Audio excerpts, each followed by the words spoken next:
Voz Andina Internacional presenta Observatorio Internacional. Un observatorio para examinar los desafíos actuales de la humanidad y las tendencias globales de discusión y soluciones. Observatorio Internacional. Marco Romero, su anfitrión, entrevista a académicos de la región y el mundo sobre temas estructurales y de coyuntura. Bienvenidos.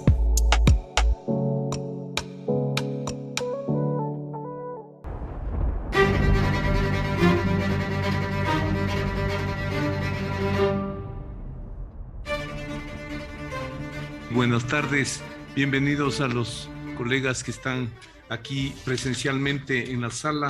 Bienvenidos también a todos los que nos siguen por la plataforma tecnológica del Zoom y en algunos otros casos incluso por el Facebook.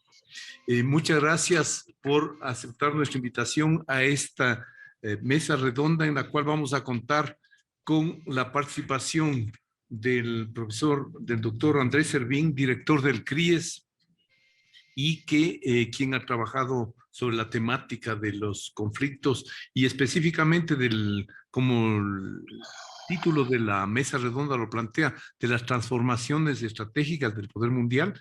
Y luego para los comentarios vamos a contar y agradecemos mucho a la doctora Gilda Guerrero, profesora de la PUCE, doctora por Flaxo, quien nos ha aceptado ayudar en este evento.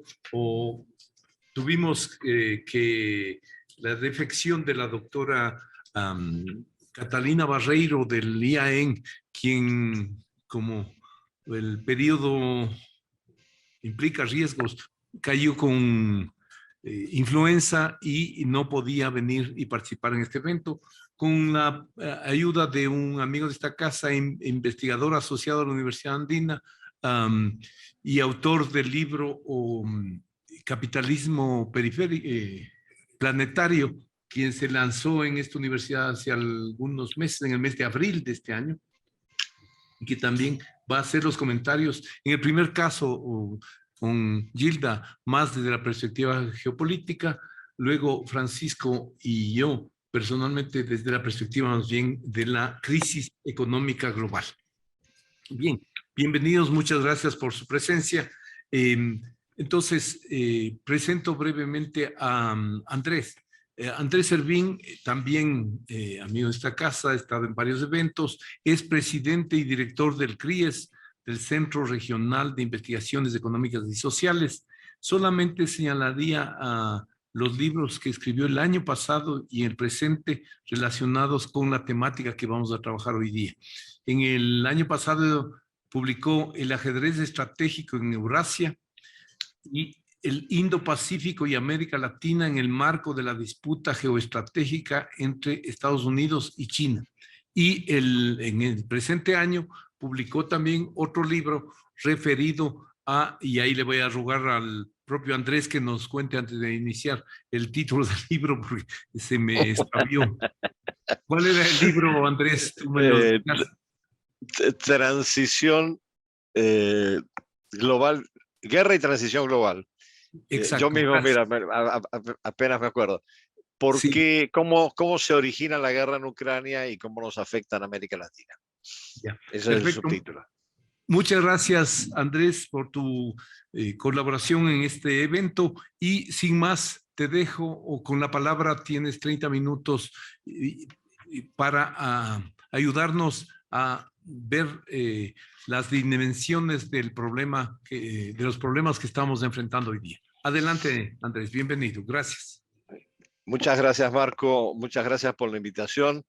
Siempre es un placer, así sea en forma virtual, estar en esa sala, de la cual siempre tengo tan gratos recuerdos de múltiples eventos y reuniones en las que he participado. Y agradezco muchísimo esta invitación para estar de nuevo, así sea virtualmente, presente en la Universidad Andina Simón Bolívar. Yo creo que el tema que nos reúne hoy es un tema que evidentemente tiene muchas aristas, es extremadamente complejo, pero que básicamente se refiere a que estamos viviendo una transición, yo diría una transición sistémica de carácter global, en donde hay un reacomodamiento de distintos actores y factores en términos de cómo va a evolucionar hacia el futuro el sistema internacional como tal. Entonces, en torno a esto siempre hay algunos tópicos que se repiten, pero yo no quiero perder la oportunidad de reiterarlos porque eso clarifica muy bien qué es lo que ha sido determinante para que se empiece a desplegar esta transición o esta transformación del sistema internacional. Y quiero enfatizar que, a pesar de que muchos creen que esto se produce a raíz de la pandemia y de la guerra de Ucrania, las tendencias que dan lugar a esta transición las preceden en varias décadas y han ido madurando progresivamente. Yo las voy a nombrar de una manera muy puntual, porque obviamente no disponemos de tanto tiempo, en todo caso después en los comentarios podemos intercambiar al respecto, pero lo que tenemos que entender es que desde hace 4 o 5 décadas el sistema internacional vive una serie de movimientos tectónicos con desplazamientos muy importantes de los centros de mayor dinamismo económico y a la vez los centros de poder mundial y una reconfiguración de las relaciones de poder mundial. Entonces, aquí se combina muy claramente, a pesar de que nosotros siempre tendemos a hacer una lectura, yo no soy economista, pero digo, en los años precedentes, una lectura predominantemente geoeconómica, ahora lo que estamos viendo es que esa lectura no puede ir disociada de una lectura geopolítica y que estas dos dimensiones, más todo lo que tiene que ver con las transformaciones tecnológicas y otros elementos, tienen que estar presentes cuando analizamos lo que ha pasado. Y lo que ha pasado es principalmente que Occidente dejó de ser el foco, el centro de dinamismo económico en el sistema internacional, con el progresivo desplazamiento de ese dinamismo del Atlántico hacia el Asia-Pacífico. Muchos lo atribuyen al auge, al desarrollo de China, pero en realidad tiene sus antecedentes con los famosos NICS en el siglo pasado, los primeros países nuevos industrializados, particularmente los 4 tigres asiáticos, después se suman Indonesia, Malasia y Tailandia, Vietnam, y desde luego el gran motor de esa dinámica que se desarrolla en el Asia-Pacífico, que es China. Ahora, ¿qué significa esto? Esto significa que primero estamos frente a la aparición de una serie de economías emergentes por parte de actores que crecientemente dicen, bueno, a ver, las reglas de juego establecidas del sistema internacional son las reglas de juego que estableció Occidente a lo largo de 200 años y particularmente después del fin de la Guerra Fría, con la imposición de ciertas normas en el sistema internacional. Y la gran pregunta que se hacen muchos de estos actores emergentes es, bueno, ¿por qué Occidente o los actores occidentales tienen el derecho a ser los hacedores de reglas y nosotros no tenemos más que recibirlos? Tenemos que tener arte y parte en ese proceso. Y esto es un punto clave porque afecta evidentemente la gobernanza global, particularmente cuando esto viene asociado no solamente a que surgen economías más poderosas que inclusive pueden competir con las economías occidentales, sino que además se reestructuran las relaciones, se reconfiguran las relaciones de poder entre los distintos actores y, como decía, vuelve a un primer plano el tema geopolítico, porque muchos de estos actores no solamente cuestionan la hegemonía particularmente de Estados Unidos, o la predominancia de los actores occidentales, sino que además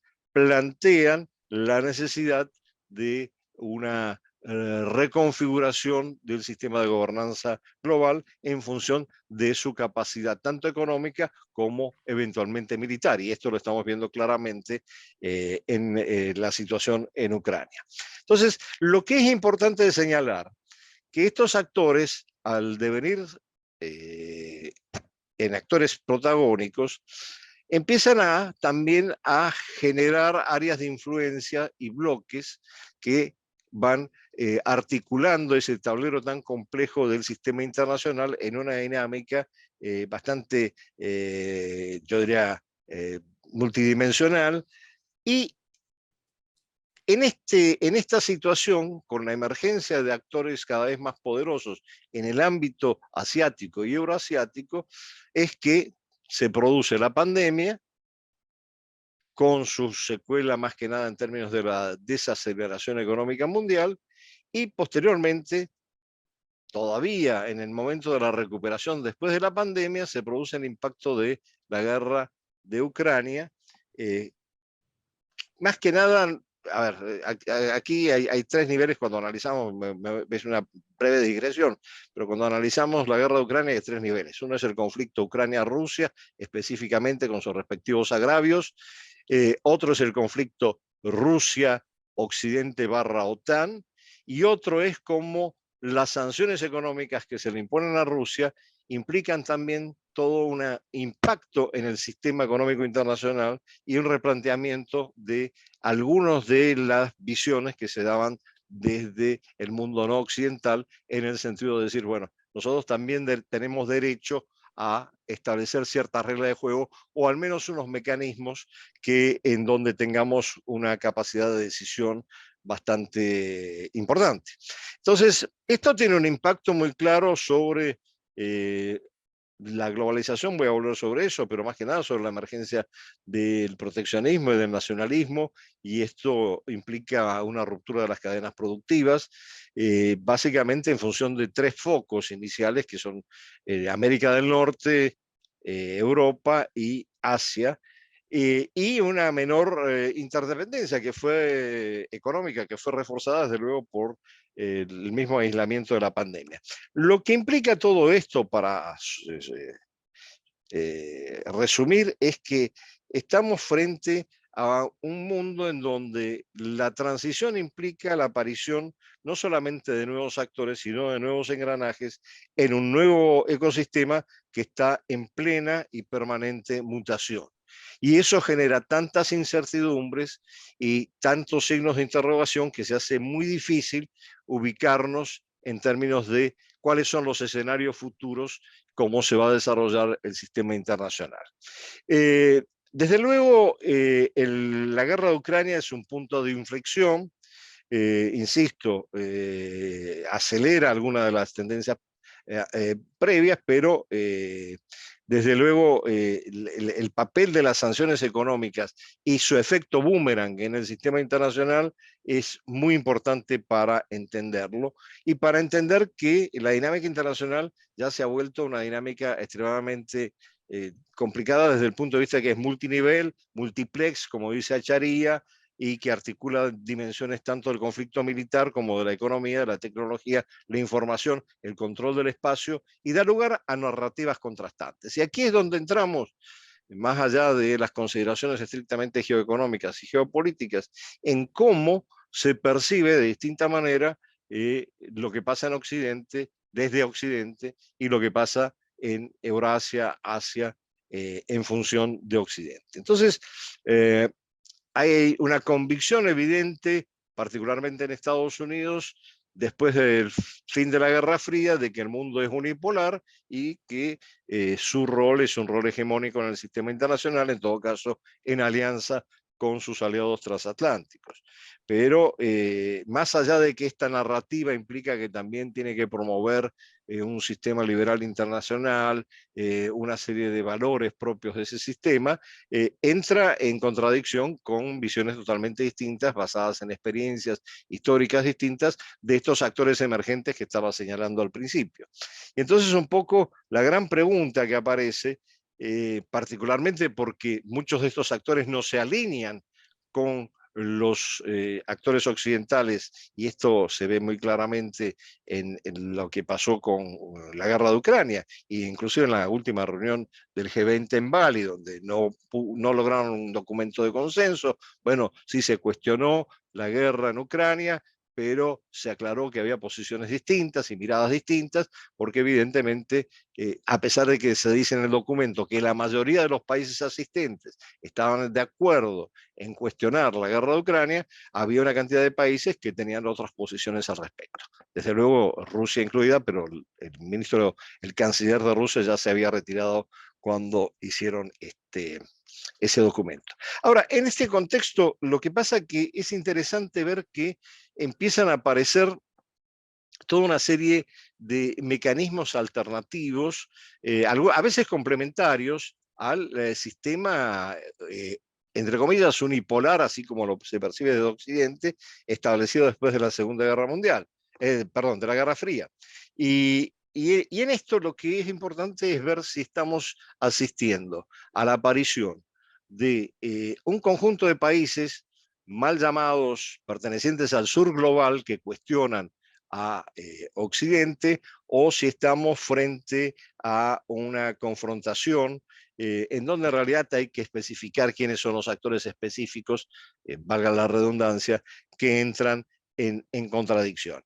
Y en esto creo que es muy importante el contrapunto que se evidencia entre lo que es el G7, la OTAN como mecanismos asociados a la Alianza Transatlántica, a pesar de que está Japón también en el G7, con una reemergencia de los BRICS. Y esta reemergencia de los BRICS no es casual. Esto es producto de esta dinámica que muchas veces dejamos de percibir desde Occidente en el ámbito euroasiático. En los últimos 20 años en Eurasia se ha conformado un entramado institucional impresionante, empezando por la Organización de Cooperación de Shanghái, que fue una iniciativa conjunta originariamente de Rusia y China. De hecho, los dos idiomas oficiales son el ruso y el mandarín, que primariamente se enfoca en la contención del terrorismo y tiene los temas de seguridad como temas importantes: el terrorismo, el separatismo, el fundamentalismo islámico como amenazas a la estabilidad euroasiática, y progresivamente deriva en otros temas en la medida que se asocia con temas comerciales, se asocia con el impacto de la Belt and Road Initiative lanzada por China y la creación de la Unión Económica Euroasiática, e inclusive lo que plantea en su momento Putin de un proyecto Gran Eurasia que unifique a toda Eurasia. Bueno, más allá de este entramado muy complejo, además hay otras organizaciones más de carácter estrictamente de seguridad, como la Organización del Tratado de Seguridad Colectiva, que agrupa 5 países y que es como la contraparte de la OTAN, a una escala mucho menor, evidentemente, en el ámbito euroasiático. Pero lo que es interesante es que el núcleo del movimiento de todo esto que está pasando se da en torno a 3 grandes actores. Uno es Rusia, que pretende reencontrar un papel importante en el sistema internacional basándose en su poderío militar. El otro es China, por su gran desarrollo y auge económico, y el otro que se cierne como el gran competidor, en todo caso, para ser la segunda o la primera economía en algún momento de aquí a 20 años en el sistema internacional, que es la India. Y es muy llamativo que hace más de 25 o 30 años un canciller, un ministro de Relaciones Exteriores de Rusia, todavía antes de Putin, que fue a su vez primer ministro, Evgeny Primakov, señaló que el factor decisivo para la configuración de una Eurasia que pudiera contrapesar a Occidente estaba basado en el RIC. El RIC son Rusia, India y China. Y ese es a su vez el núcleo de los BRIC, porque eso sumaron a un país latinoamericano y un país africano, y ahí salió los BRICS. Ahora, en todo esto hay otros actores que también aparecen como cada vez más importantes. Irán es uno de ellos. Irán no solamente acaba de incorporarse a la Organización de Cooperación de Shanghái, sino que también ha aplicado a la Unión Económica Euroasiática, tiene un papel preponderante en muchas de las dinámicas, particularmente después de la salida de Estados Unidos de Afganistán, en muchas de las dinámicas de seguridad en Eurasia. De manera que lo que estamos viendo es que hay como un polo configurado en donde además aparecen mecanismos financieros que son complementarios, pero a la vez cuestionan hasta cierto punto los mecanismos de gobernanza financiera global. Y voy a hablar de 2 específicamente. Uno es el Banco Asiático de Inversión e Infraestructura, lanzado por China, y además el Fondo para los BRICS, que es otro elemento también importante. Y el otro es el nuevo Banco de Desarrollo, que ya está actuando en el marco de los BRICS y que está otorgando préstamos. Entonces, pareciera que estos mecanismos ponen un poco en cuestión el sistema de Bretton Woods, y yo voy a, digamos, reafirmar esto que estoy diciendo con otro elemento que surge sí, justamente a raíz de las sanciones económicas a Rusia. Y es que frente a la imposibilidad de utilizar el dólar por las restricciones al mecanismo SWIFT, entre otras cosas, ¿qué deciden Rusia, China y la India? En principio, después se suma Arabia Saudí y después se suma Irán, etcétera. Bueno, vamos a dejar de pagar. Cuando hacemos comercio entre nosotros, vamos a dejar de pagar en dólares, vamos a pagar en nuestras monedas nacionales o en recursos específicos. Y esto entra como una idea importante también en los BRICS. En los BRICS ya se están planteando que hay que desdolarizar al máximo el intercambio dentro de los BRICS, inclusive dentro de los BRICS Plus, porque ahora se plantea una expansión con la incorporación también de Irán, Argentina, Egipto, otros países. Entonces, todo esto hace que aparezca un polo frente a esos dos polos que decíamos que estaban en Occidente, que de alguna manera están vinculados por su estrecha relación histórica transatlántica. Aparece un polo que no es solamente euroasiático por las organizaciones que mencioné, pero se extiende también a la ASEAN y a toda una serie de mecanismos como el mega acuerdo comercial del RCP. Bueno, todos estos mecanismos hacen contrapeso y dicen, y en el fondo lo que están planteando es, bueno, aquí estamos nosotros, queremos reglas de juego justas para nosotros, queremos participar en la elaboración de las reglas de juego de la gobernanza internacional, no queremos que nos presionen, y desde luego siempre hay una serie, en muchos de ellos, agravios pendientes a raíz del colonialismo con muchos de los países occidentales. Entonces, este es el panorama dentro del cual se encuentra la transición, con una serie de escenarios absolutamente inciertos. Es decir, por lo menos hay dos claramente planteados. Uno, dado el desarrollo de China, la gran pregunta es si el eje ordenador del sistema internacional en el futuro no será en realidad un eje bipolar en base a este G2 que está emergiendo en competencia entre Estados Unidos y China, y en torno a eso se va a organizar todo. Más que nada teniendo en cuenta que muchos de los mecanismos que estaba mencionando en Eurasia sí tienen un matiz sinocéntrico muy claro. Pero China en esto avanza muy despacio. Estados Unidos, justamente en el marco del proceso de retroceso, de desglobalización, ha planteado el desacople económico con China. China es bastante reticente frente a eso, entre otras cosas porque están de por medio los microchips, que son fundamentales para el desarrollo tecnológico de China. Pero la gran pregunta es, ¿vamos a estar, y eso lo plantean algunos analistas en términos de no es una nueva guerra fría entre China y Estados Unidos? Bueno, en todo caso sería como el eje organizador en base a estos dos polos del sistema internacional con sus respectivos aliados y sus respectivos bloques. Ahora, esa es una versión que muchos comparten y pareciera así primar cada vez más en las percepciones del sistema internacional. Pero lo cierto es que también existe otro escenario posible. Y el otro escenario posible es que se multipliquen los actores, y estoy hablando de casos Rusia en el sentido del poderío bélico, por más cuestionado que pueda estar en este momento, la India como un poder económico, Irán como un poder también con cierto, no solo cierto contenido bélico, sino un gran poder económico en desarrollo, y así sucesivamente, que configurarían una de dos cosas: o un mundo multipolar, o policéntrico, como dicen los rusos, o eventualmente un alto grado de desorden mundial, a menos que haya mecanismos de gobernanza que permitan poner un poco de orden en todo esto. En todo caso, lo que vemos es que estamos frente a un mundo no solamente de alta complejidad, con todas las características que mencionaba antes, sino que además con un mundo de muchísimas incertidumbres con respecto a cómo va a avanzar. Y aquí, como ya creo que tengo más de 25 minutos hablando, voy a ir cerrando un poco para ver qué es lo que sucede. Quizás un agregado importante todavía con respecto a esto. Es evidente que esta confrontación entre el mundo occidental y el mundo no occidental, euroasiático, como queramos llamarlo, está produciendo fricciones muy importantes. Una de ellas es la que se produce en el escenario europeo entre Rusia y la OTAN, claramente.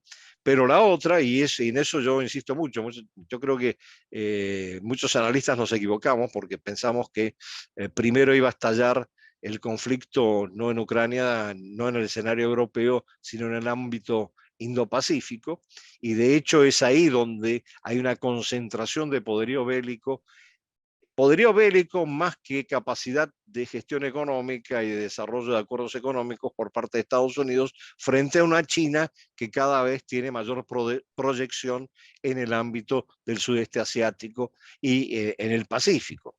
Al punto de que también ahí hay actores ambiguos, como la India se pregunta si debe seguir perteneciendo al Quad, que es un acuerdo con Estados Unidos, Japón y Australia, o debe mantener una relación como la tiene de extremada interdependencia económica con China y cómo conllevar esto además con su relación histórica con Rusia. Es bastante complejo el cuadro. Pero en todo caso, en la reunión de Bali del G20 se mostró claramente que los actores de más equilibrio para mantener la estabilidad a nivel global eran, por un lado, la India, justamente por su papel ambiguo, y la otra era la Asociación de Estados del Sudeste Asiático, de Naciones del Sudeste Asiático, que las dos mantuvieron una posición no alineada, no estamos ni con uno ni con otro, lo que estamos tratando es preservar al mundo de una guerra nuclear, de un conflicto bélico, y mantener la estabilidad para que podamos seguir haciendo negocios y poder desarrollar nuestras sociedades. Que ese es el punto fundamental y ese es muchas veces el argumento, entre comillas, para decirlo irónicamente, de venta de muchos países de estas economías emergentes. Lo que les importa es la modernización, no en el sentido necesariamente europeo o occidental, la modernización en función de llevar al desarrollo a sus sociedades e impulsar el bienestar de su población.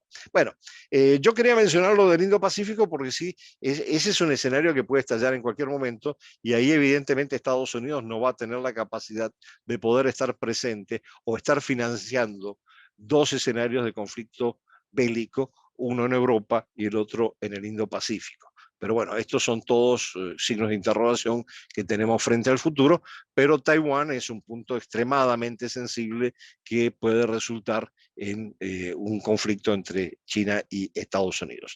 Ahora, lo que yo creo que es importante dentro de esta visión general y desde luego como que estoy haciendo a grandes trazos de la transición, y más allá si vamos a un mundo bipolar, a un mundo multipolar, a un mundo de un desorden que va a costar poner orden y desarrollar mecanismos que sí puedan dar lugar a un cierto grado de gobernanza. Lo cierto es que cómo todo esto nos afecta a nosotros en América Latina. Porque nosotros, desde luego, desde el punto de vista sistémico, somos totalmente marginales y periféricos.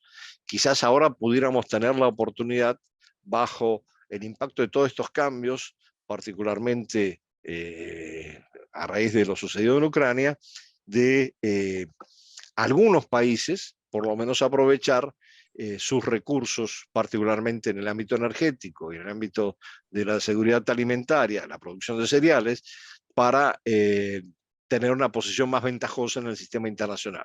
Lo que pasa que tenemos un problema, y tenemos un problema muy serio, a diferencia de lo que pasa en ASEAN, o en la Organización de Cooperación de Shanghái, o la Unión Económica Euroasiática, tenemos una altísima incapacidad de configurar un esquema, yo no digo que sea igualitario, pero sí que permita algún tipo de acción consensuada frente a lo que pasa en el sistema internacional. Desde luego esto tiene que ver con las diferencias entre las distintas subregiones, el mayor o menor desarrollo de algunos países. Es muy difícil pensar que estas asimetrías se puedan superar fácilmente, pero en algún momento tuvimos un impulso importante asociado a la llamada marea rosa en su momento, que no prosperó como debía haber prosperado porque no decantó las instituciones que esperábamos y en todo caso puso en cuestión algunas de ellas, pero es importante pensar que algunos de los mecanismos, tanto en el caso de UNASUR, estoy hablando de mecanismos sectoriales, caso UNASUR, o caso la Comunidad Andina, o caso Sistema de Integración Centroamericano, o caso CARICOM, más allá de la convergencia en términos de voluntad política y de construcción de consensos, lo que también han logrado es que en ciertos sectores, por ejemplo en salud pública, una coordinación y una cooperación sur-sur difícilmente desarrollable con otras regiones y que debería ser en provecho de nosotros mismos en la región. Bueno, yo no voy a hablar sobre el tema de UNASUR, CELAC y todo esto ya escrito en abundancia, cuando quieran lo leen, ya eso quedó en el pasado, vamos a ver qué nos depara el futuro.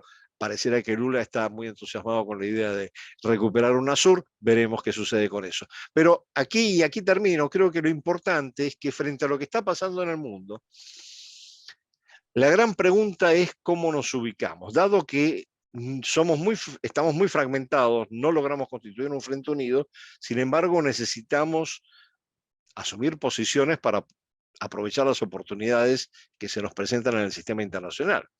Y asumir posiciones implica alinearse.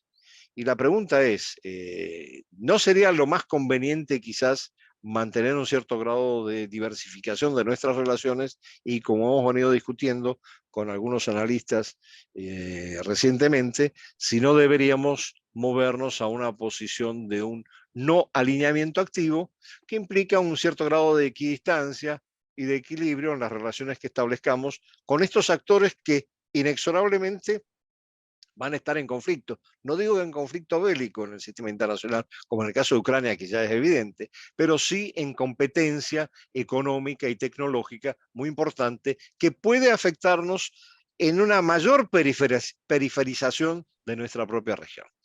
Termino con esto, estas son algunas reflexiones, pero creo que sobre esto podemos hacer más intercambio. Quizás el punto más importante es que independientemente, y esto es una nota al pie, independientemente, y esto lo dicen los documentos de CEPAL y del BITS, independientemente de lo que esté pasando en el mundo y de que podamos aprovechar algunas oportunidades, el proceso de desaceleración económica, el proceso de inflación, de incremento de los intereses, lo que va a conllevar muy probablemente es a una desaceleración económica en nuestros países y consecuentemente a un incremento de la pobreza, de la extrema pobreza, y eso hay que ver cómo lo vamos a enfrentar políticamente de aquí en adelante. Muchas gracias, estimado Andrés, por tu presentación. Interesante, un conjunto de postulados que estimulan la discusión. Bien, damos la bienvenida también a Carlos Michelena, coautor del libro Capitalismo Planetario y Crisis. Y sin más, voy a dar la palabra, como decía la doctora Gilda Guerrero, doctora en Ciencias Sociales con mención en Relaciones Internacionales y docente de la Facultad de Ciencias Humanas de la Pontificia Universidad Católica. Adelante, Gilda, por favor. Muchísimas gracias, Marco. También muchísimas gracias por el espacio. Bueno, tengo alrededor de unos, creo que ahí, ¿no? Creo que tenemos unos 15 por ahí minutos para poder comentar lo que el doctor Servín nos comentaba. Y efectivamente hay muchos temas sobre los que yo estoy muy de acuerdo, ¿no? Efectivamente nosotros estamos alrededor de un cambio sistémico, estamos hablando igualmente de un desplazamiento de los actores hacia el este, hacia el poder hacia el este, eso es un hecho. Yo creo que con la desconexión de Trump y este gobierno justamente ya se había comenzado un espacio de apertura, por ejemplo, hacia China, para su extensión hacia África, para darles un ejemplo. Y adicionalmente estamos viendo esta vuelta de la geografía, ¿no? Del uso de la geografía y los recursos como un elemento de acción, incluso como un elemento de ataque. Pensemos, por ejemplo, en lo que yo quiero llamar un poco la defensa de la escasez, ¿no? Como, por ejemplo, Rusia quiere imponer su poder, exponer su zona de influencia, su zona de poder alrededor del uso de los recursos, sea el gas, sea el manejo de lo que sería el grano, por ejemplo, y adicionalmente el petróleo. Pero al mismo tiempo, y volviendo a lo que nos indicaba el autor, efectivamente estamos viendo cómo los países asiáticos comienzan a responder. Les pongo un ejemplo. En el caso del corredor de grano, recientemente ustedes saben que hubo este acuerdo con Turquía, Naciones Unidas, Ucrania y Rusia para que pase grano hacia Occidente por el Mar Negro, pues el problema, la situación, este rompimiento no fue resuelto por los Estados Unidos, ¿no? Sino por Turquía.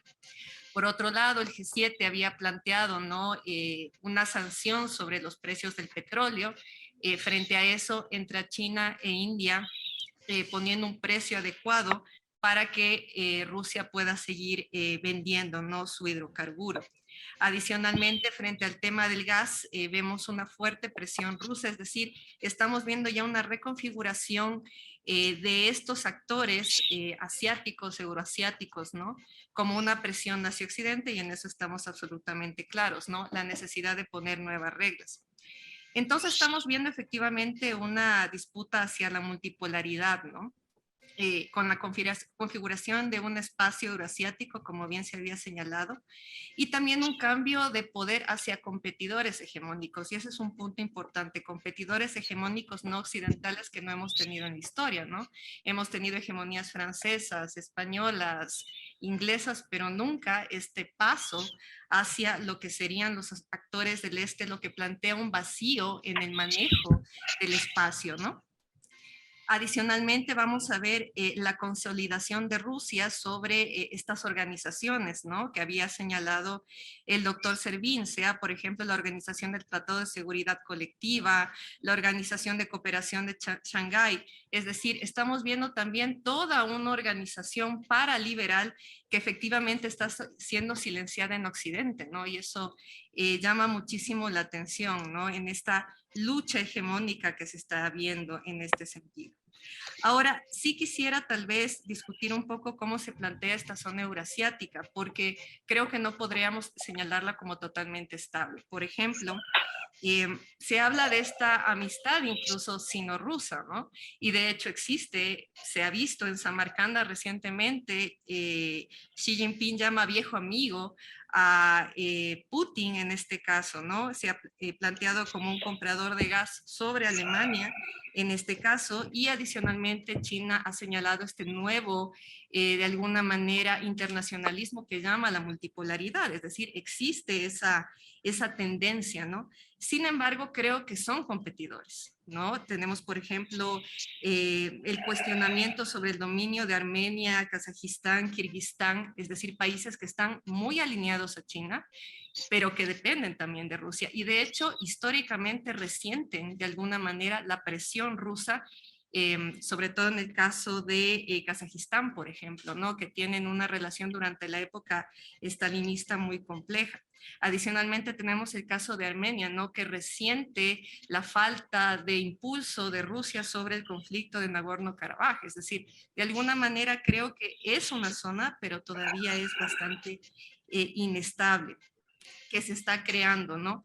No creo que exista un país que tenga una relación tan fuerte con Rusia, excepto tal vez Bielorrusia, ¿no? Que tiene una relación directa, una sinergia muy fuerte, una dinámica que hemos visto en la alianza prácticamente absoluta, ¿no? Sobre el tema de Ucrania. Sobre la multipolaridad, absolutamente de acuerdo, y como señalaba justamente nuestro expositor, sin embargo, tendríamos que plantear qué tipo de multipolaridad, ¿no? Yo no sé si existe esta bipolaridad. Antes creo que todos estábamos bastante claros que esta bipolaridad, podría darse entre China y Rusia. Pero lo interesante es que desde la pandemia, sí, con el tema de las vacunas, ¿no? Con esta geopolítica de las vacunas, y luego el tema de Ucrania, estamos viendo en cambio la presencia de otros actores, ¿no? En esta red nueva que se está creando. Ahora hay que preguntarse qué multipolaridad se está planteando, ¿no? Es decir, si vamos a hablar de una multipolaridad balanceada, tipo el concierto europeo, ¿no? De alguna manera, o estamos viendo ya lo que estábamos determinando, ¿no? Es decir, esta especie de multipolaridad, no balanceada con actores ofensivos, ¿no? En busca de un espacio vital. O sea, yo me pregunto esto, ¿no? Tal vez de alguna manera, y esto es simplemente lo dejo como una posibilidad, yo siento que hay un discurso excesivamente emancipatorio en esta idea de la multipolaridad. emancipatorio en el sentido en que se piensa que la multipolaridad implica la repartición equitativa del poder, cuando la naturaleza humana y el sistema internacional nos dicen que los actores van a buscar ese dominio, ¿no? Entonces creo que cuando hablamos de multipolaridad deberíamos pensar qué tipo de multipolaridad viene y si es una multipolaridad que llama hacia lo que sería la seguridad colectiva, ¿no? La seguridad de un sistema internacional. También nuestro expositor hablaba de una crisis de la comunidad internacional de alguna manera y entendida como este sentido común occidental, absolutamente de acuerdo, por la llegada de estos nuevos sentidos comunes, ¿no? De estas nuevas formas que son tanto productivas como civilizatorias incluso, ¿no? Que creo que es importante señalar. Y sobre esto, desde un punto de vista de una geopolítica más crítica, podríamos replantear un mapa, ¿no? Y sobre lo que estábamos conversando anteriormente, ¿no? Tenemos China con sus valores y su influencia, cercanos a Rusia que quiere crear esta estructura eurasiática en una alianza donde entran, por ejemplo, Asia Central, entra Irán, como justo se mencionó, yo diría también los saudíes, ustedes saben que hubo un espaldarazo sobre el tema del petróleo a los Estados Unidos recientemente, es decir, se está creando esta estructura, ¿no? China, por otro lado, esta Eurasia que se une a ciertos países de Oriente Medio en una alianza inestable. Por otro lado, el mundo atlántico occidental, sí, con este sistema Bretton Woods que en este momento está francamente en crisis y debemos adaptarnos hacia eso.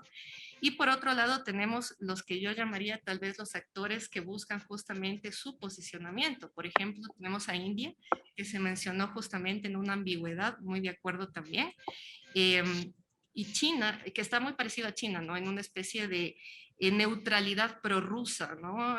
Ahí una situación compleja, ¿no? India se acerca a los Estados Unidos, pero no quiere condenar a Rusia en este sentido. Y por otro lado tenemos a Turquía, que se vuelve como un factor de negociación, sea en el control del Mar Negro y también como una potencia que yo diría que tiene cierta tendencia a una nostalgia otomana, de alguna manera, ¿no?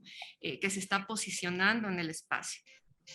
Y en este sentido tenemos que plantearnos a América Latina, ¿no? Entonces justamente se rompe este discurso de la bipolaridad China-estadounidense que en un inicio se determinaba, ¿no? Como esta guerra fría 2.0 que se estaba determinando. No creo que lleguemos a esto por la llegada de estos actores alrededor justamente del conflicto ucraniano.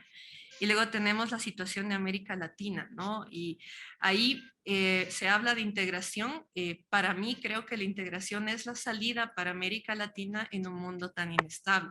Tenemos que recuperar un posicionamiento en un mundo en el que se están determinando tantos bloques, sobre todo si vamos a llegar a una multipolaridad no balanceada, una multipolaridad de búsqueda de poder, ¿no?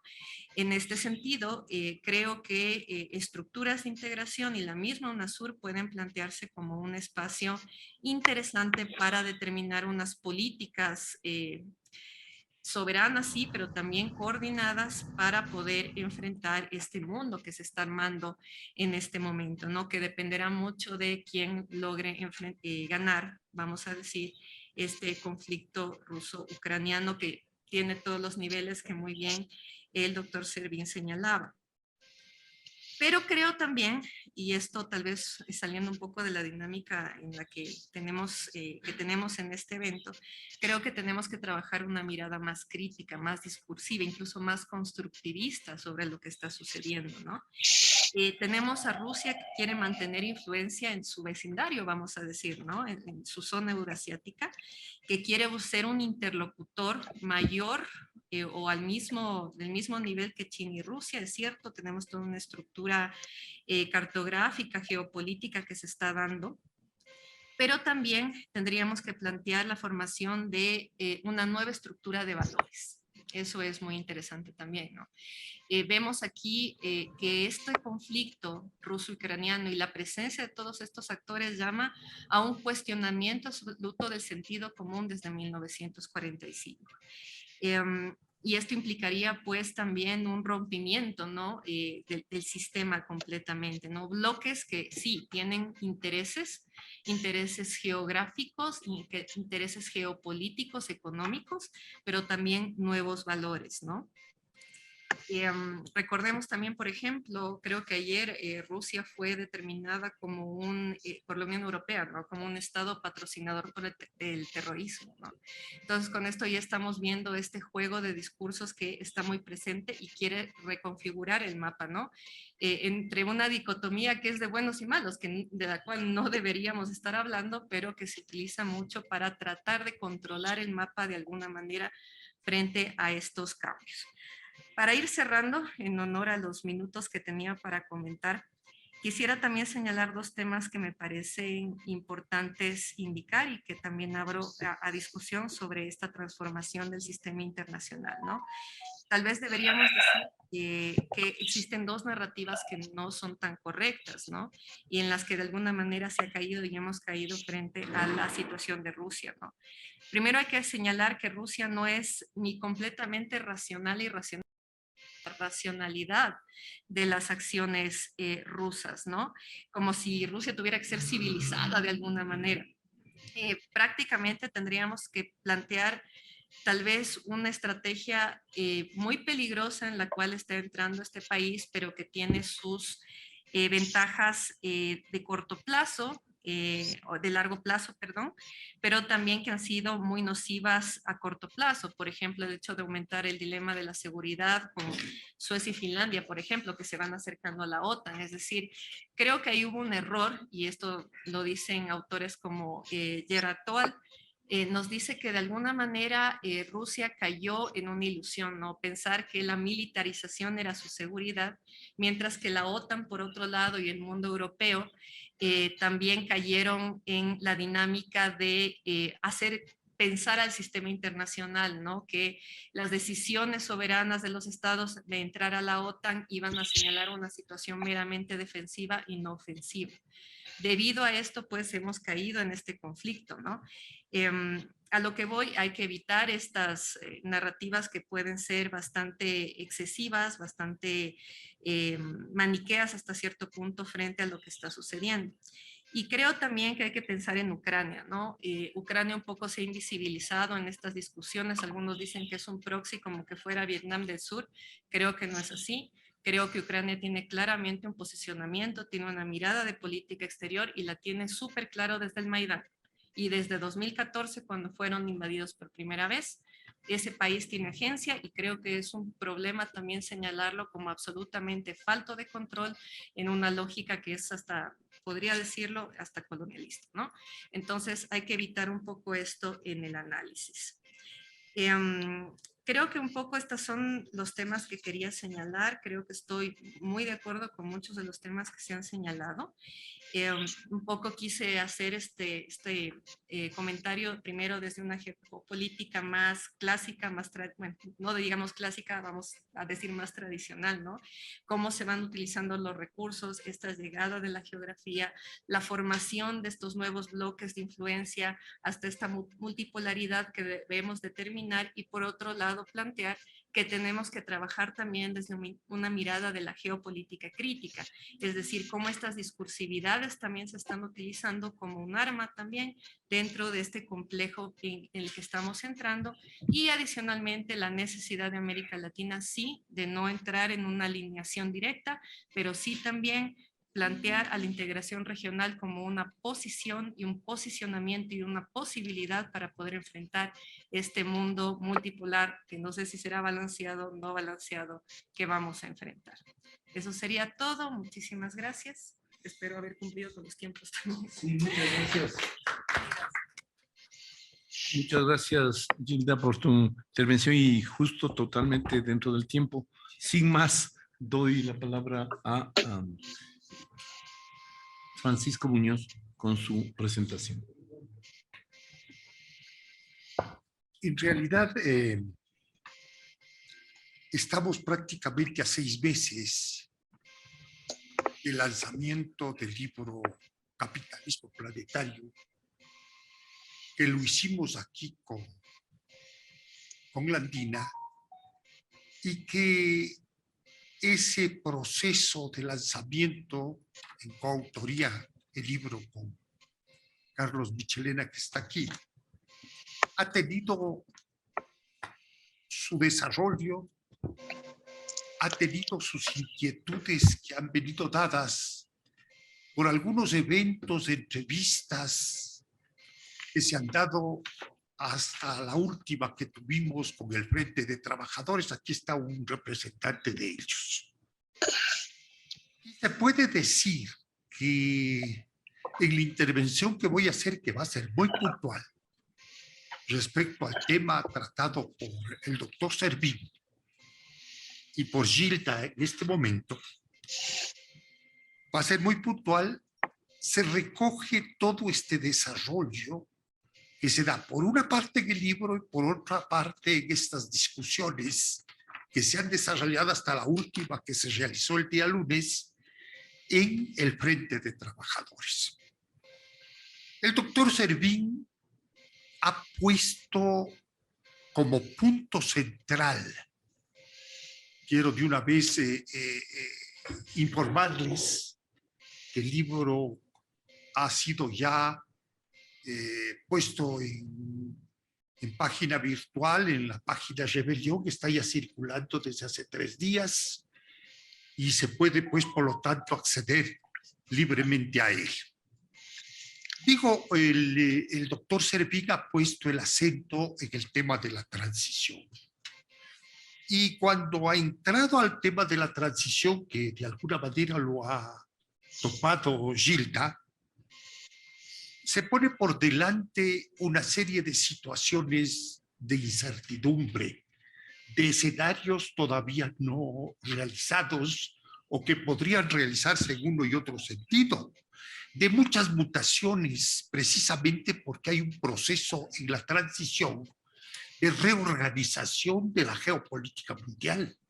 Este es un resultado que lo estamos viviendo precisamente a partir del conflicto bélico entre Ucrania y Rusia, porque algún sentido tiene eso, y porque además económicamente esta transición ha estado atravesada por un fenómeno absolutamente incontrolable, en buena parte incontrolable, que fue esta invasión de la pandemia, de esta crisis sanitaria que afectó en múltiples sentidos a lo que podríamos llamar la transición. Por eso es que hasta el presente, yo diría de esta manera, y de alguna manera nos lo decía el doctor Servín y también Gilda, no es posible comprender con precisión en qué transición, en qué cambio se encuentra el mundo en la actualidad. Y precisamente por eso, y tratando de ser muy puntual, yo voy a plantear unos ejes tendenciales que están en la transición y que son cosecha del libro que lo hicimos con Carlos y de el proceso de discusión que se ha dado hasta el presente. Yo siempre estoy hablando de que el libro va a tener un postscriptum, es decir, luego de que se discuta podrá salir una expresión de múltiple, colectiva, de lo que puede significar eso. Por eso es que nosotros, cuando le denominamos el nombre al libro, le llamamos Reflexiones y Conjeturas, precisamente por esta dificultad de asir el conocimiento con cierta certeza de lo que está ocurriendo, ¿no es cierto?, en el mundo, en este mundo de transición. Un primer elemento tendencial, un primer eje tendencial que yo colocaría es de que los intereses en términos del desarrollo capitalista se están mutando desde lo multinacional a lo transnacional. Precisamente la pandemia ha sido uno de los elementos determinantes de ese aceleramiento de la monopolización y de ese aceleramiento de la transnacionalización en el mundo. En esa medida, potencias, fuerzas en disputa, etcétera, van a tener que expresar esa rivalidad entre procesos multinacionales y procesos transnacionales.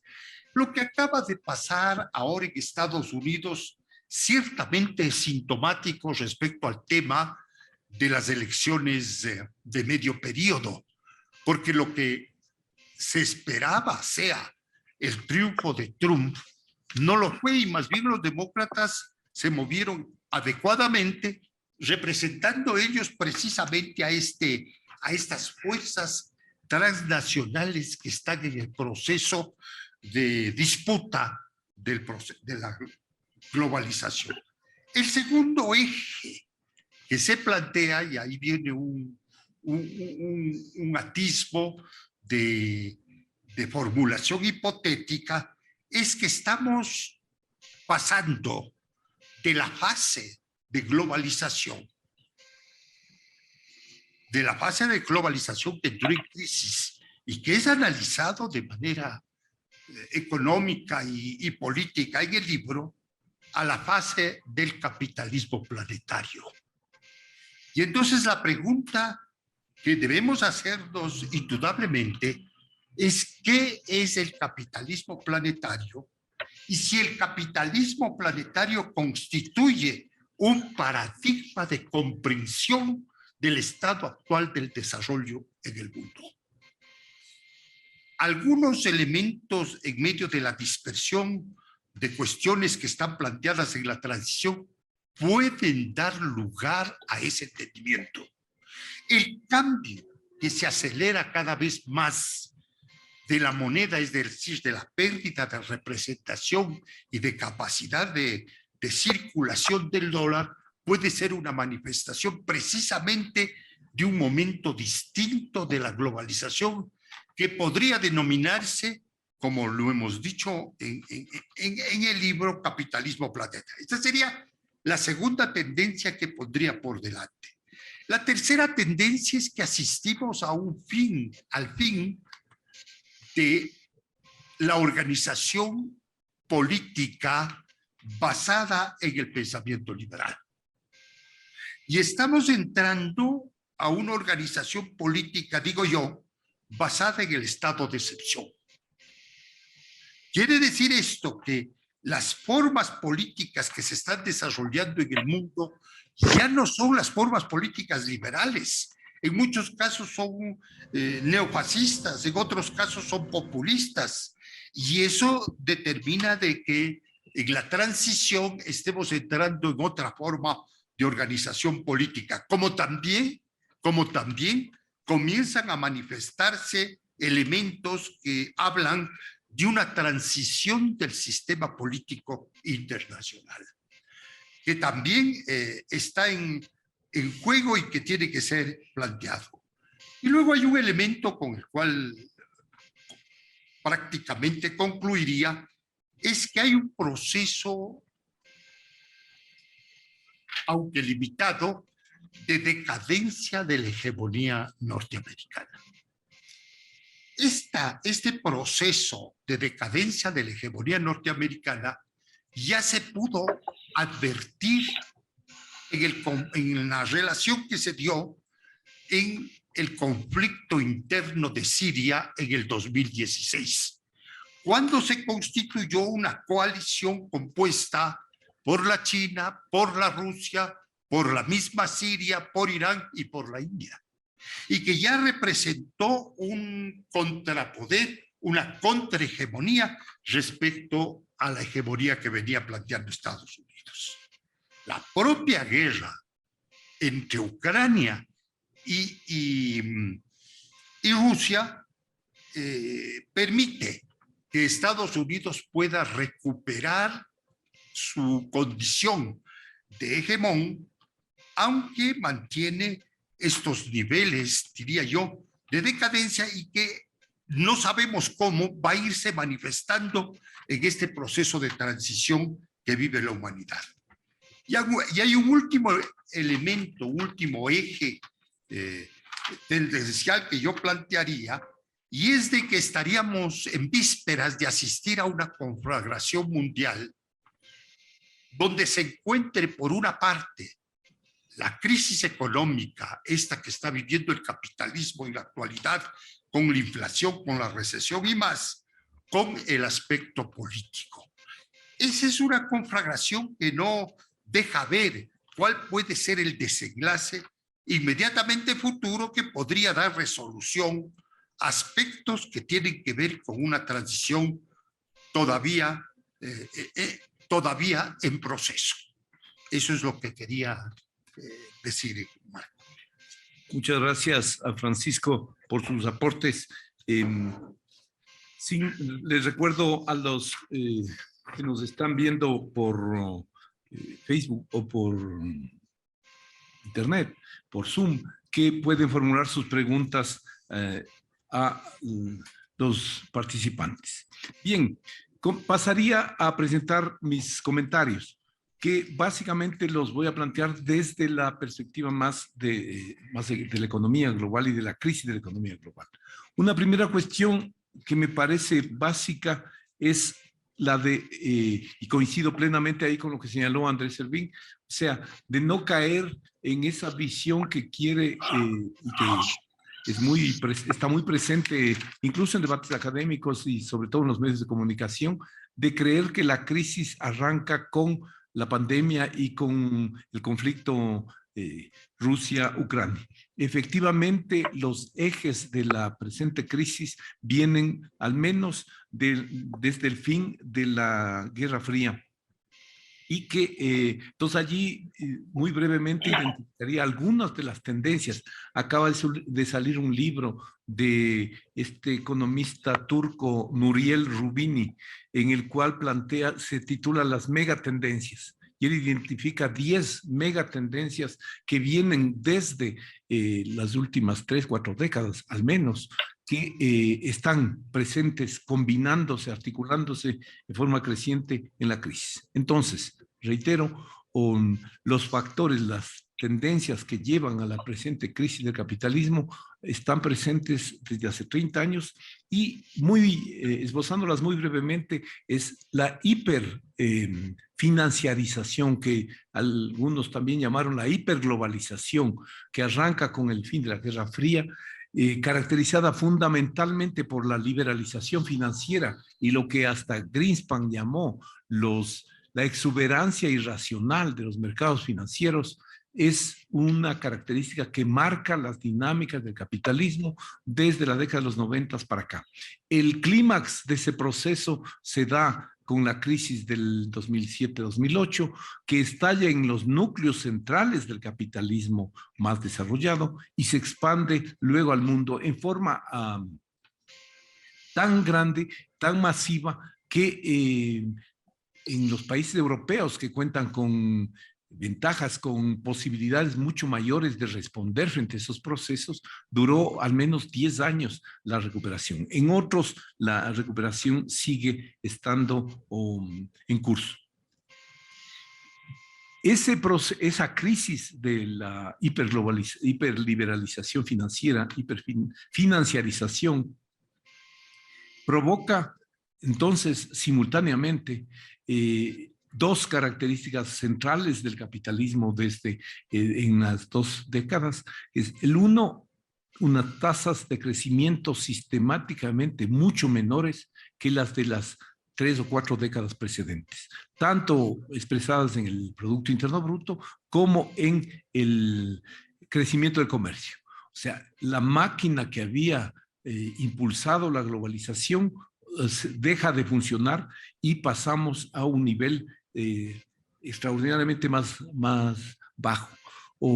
Para que pueda mantenerse esos niveles reducidos de crecimiento, juegan también un lugar central, tasas de interés muy próximas a cero y masivos paquetes de inyección de recursos financieros en los países básicamente europeos, en Estados Unidos, en Japón, también en China, que apoyan con un crédito abundante a las empresas, a los intermediarios financieros, con una creciente inyección de liquidez para mantener esos reducidos ritmos de crecimiento.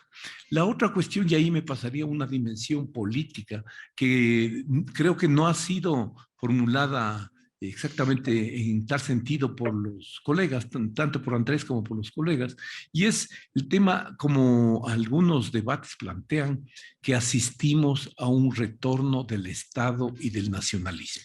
O sea,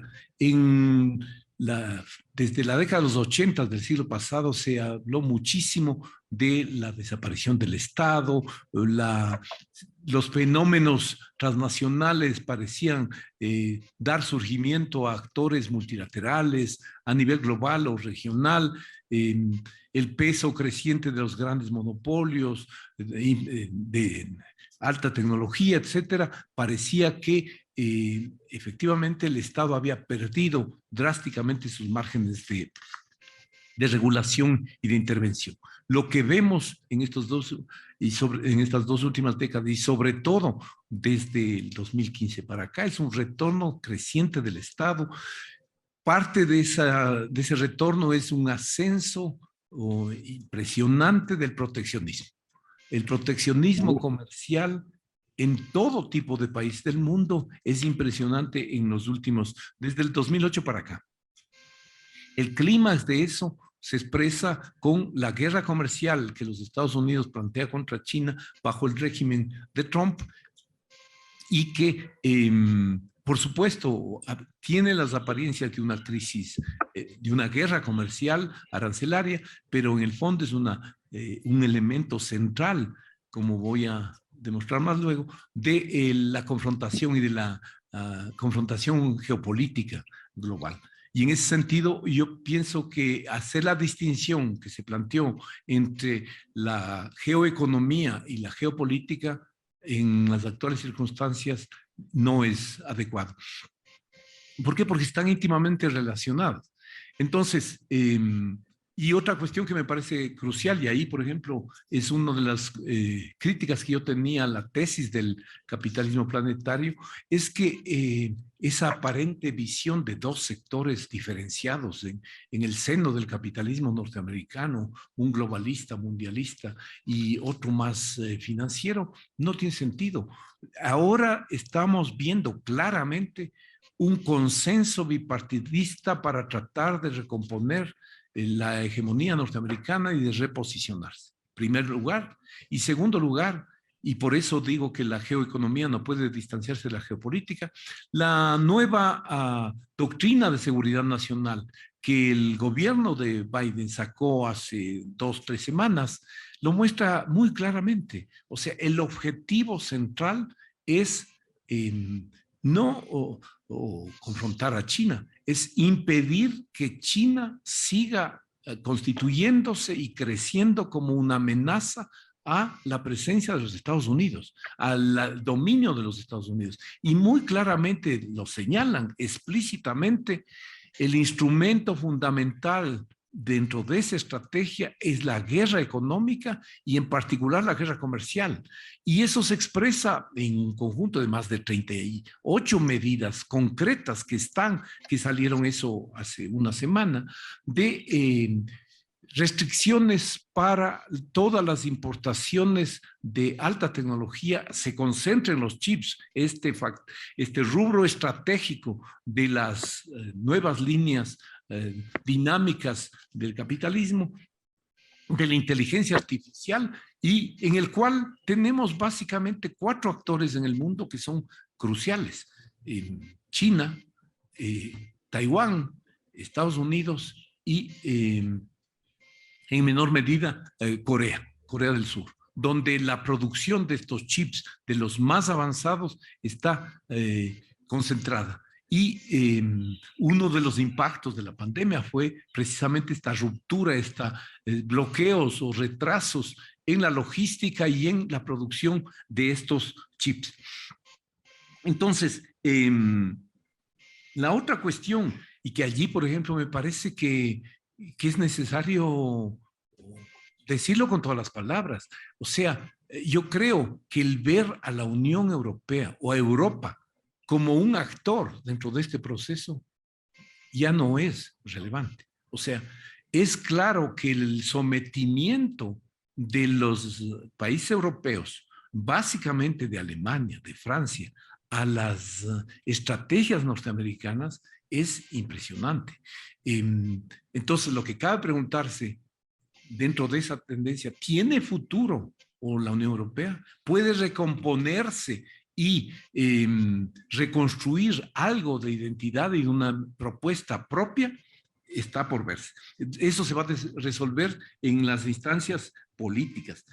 Entonces, en esa estrategia de seguridad nacional recientemente emitida por los Estados Unidos y que es, repito, un elemento compartido. O sea, esto que mencioné de estas medidas proteccionistas y restrictivas del acceso de China a los productos de alta tecnología y en particular a los chips, es compartida. Se está llevando más allá de lo que hizo Trump, la confrontación con China. O sea, allí no hay a dónde perderse. Hay un consenso bipartidista y que explícitamente plantea una reconstrucción de la estructura hegemónica norteamericana.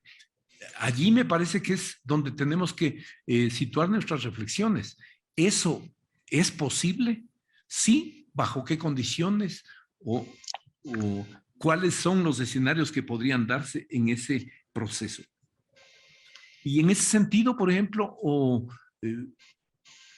cabe preguntarse también, y ahí reflexionaría sobre lo que señaló Gilda, es que ¿qué tipo de ganador podemos esperar en Ucrania? A mí me parece que desde toda perspectiva, y eso lo ha dicho Mearsheimer, un teórico realista o neorrealista de las relaciones internacionales, aquí asistimos a un conflicto de tipo clásico, un tema de seguridad clara.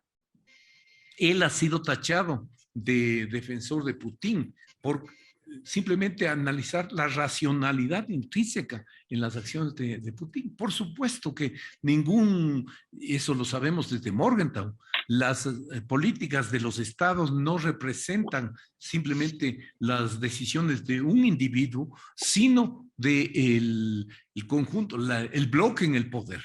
Y en ese sentido, es claro que toda la retórica que se desarrolló en torno al aparente objetivo de reconstruir la presencia o el poderío soviético o la Rusia imperial, como se planteó dentro de esta retórica de confrontación, era, como lo estamos viendo, absolutamente falso, ¿no?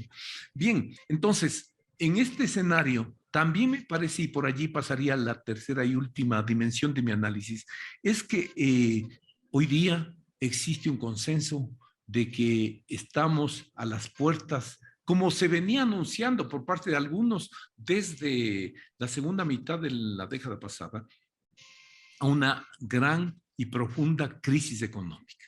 Algunos hablaban de 1929, los análisis más recientes hablan de una combinación de la crisis petrolera de los 70s y de la crisis, de la gran recesión del 2007-2008.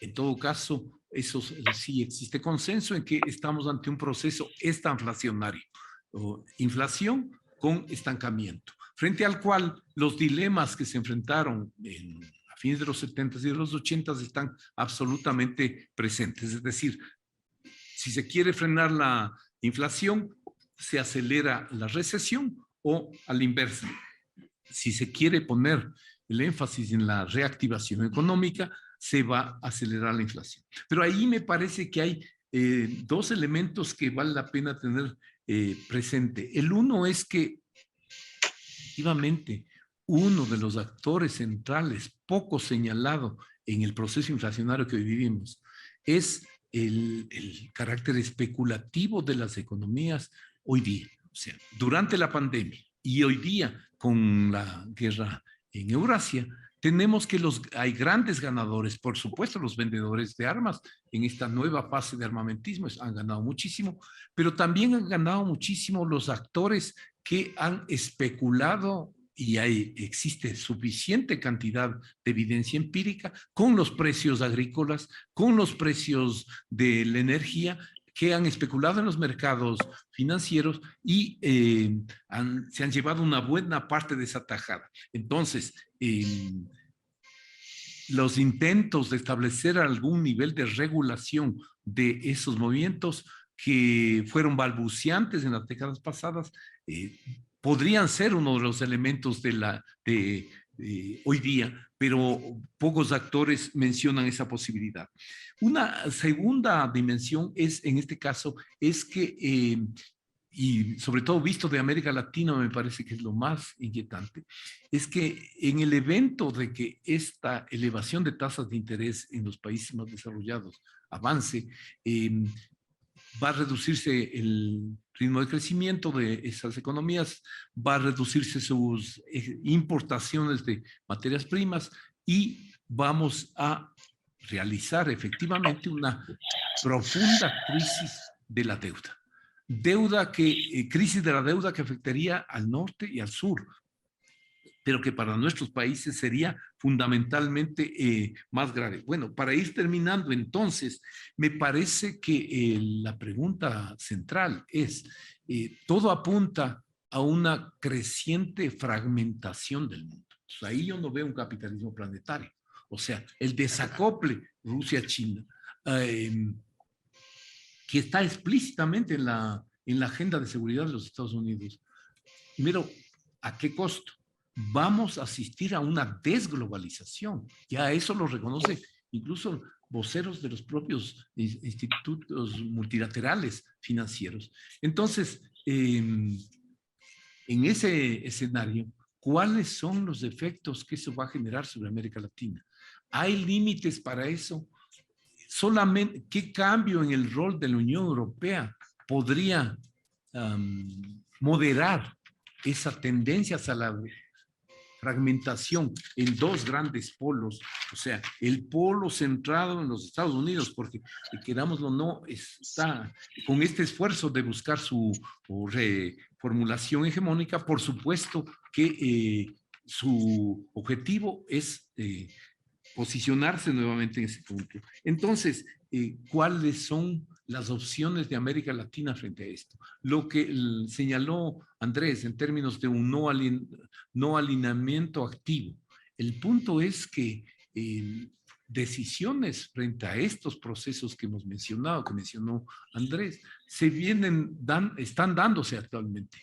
Y ese no alineamiento es bastante balbuciante en la región.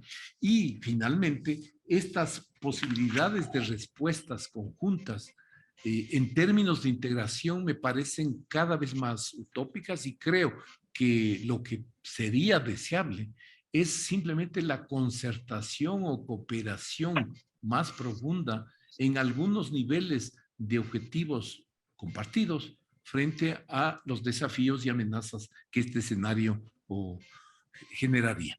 Bien, sin más, le pediría a Andrés sus reacciones frente a los comentarios que hemos hecho los tres colegas. Adelante, Andrés, por favor. Muchas gracias. ¿Cuántos días tenemos para que reaccione? Los que gustes. No, me imagino que tenemos un límite con el Zoom, así que yo me voy a referir a dos o tres temas que me parece...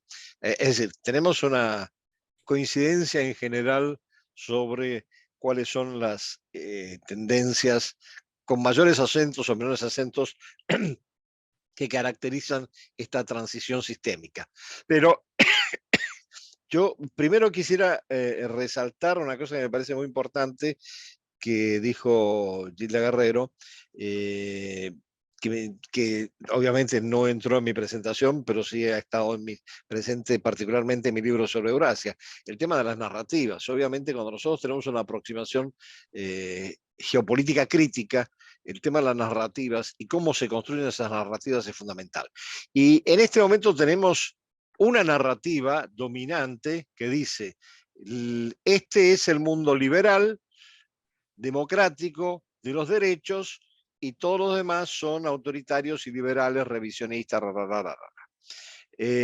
No hay una contranarrativa homogénea frente a eso, quizás fuera de esta visión contrahegemónica que puedan tener en alguna medida algunos organismos en Eurasia o los BRICS. Pero yo creo que es muy importante entender que a diferencia de lo que plantea Estados Unidos en particular, y yo sí comparto lo que acabas de decir, Marco, de que de alguna manera la Unión Europea está totalmente subsumida bajo los objetivos prioritarios estratégicos de Estados Unidos. En esta narrativa, lo llamativo es que hay en general una gran ignorancia, un gran desconocimiento de las narrativas respectivas de los actores emergentes, que pueden confluir o converger en una contranarrativa frente a esta narrativa liberal. Bueno, no sé, eso lo veremos con el tiempo. Pero lo cierto es que para entender lo que está pasando en Eurasia y en Asia-Pacífico, es necesario entender que estos actores están funcionando con narrativas distintas. Entonces, la narrativa del proyecto de la Gran Eurasia de Rusia no coincide con la narrativa de Eurasia, de la Belt and Road Initiative de los chinos, no coincide con el eurasianismo proclamado de Turquía, que apunta más bien a la reconfiguración del mundo de habla túrquica. Y entonces, el tema fundamental, y creo que ese es un gran desafío, y esto sí es una reflexión hacia adentro con respecto a los analistas que estamos presentes y estudiosos, necesitamos empezar a entender, no es fácil entender China, no es fácil entender Rusia, no es fácil entender India, ni Irán, etcétera, pero si no empezamos a entender cómo se configuran sus miradas y sus narrativas con respecto a Occidente, más allá de los grandes rasgos, es muy difícil entender cómo se va a desarrollar un mundo multipolar, porque necesariamente va a haber como un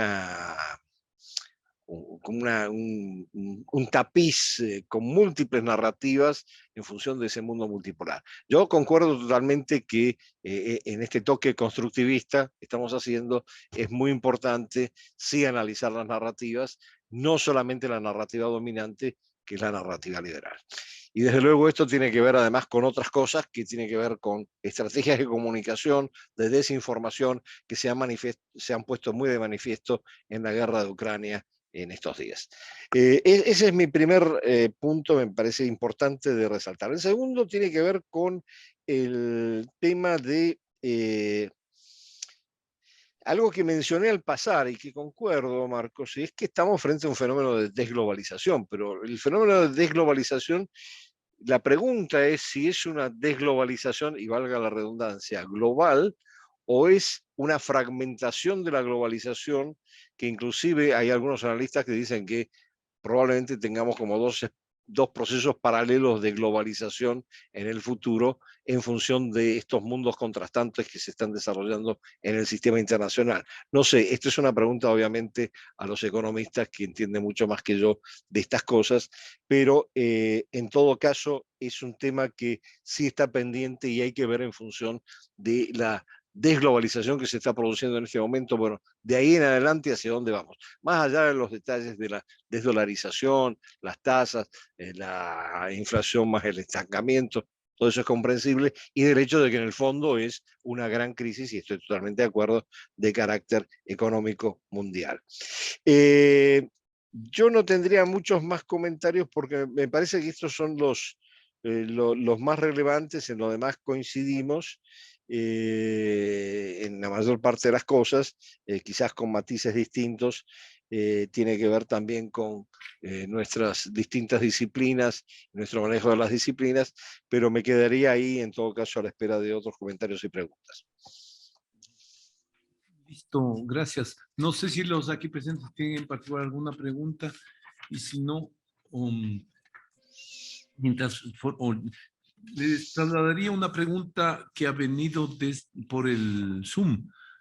La pregunta dice, ¿cuáles serían los ejes estratégicos que pueden unir a los países sudamericanos para superar las organizaciones club que se forman básicamente por alineamientos ideológicos en lugar de una posición regional y generar una posición regional que trascienda las decisiones presidenciales? No sé quién.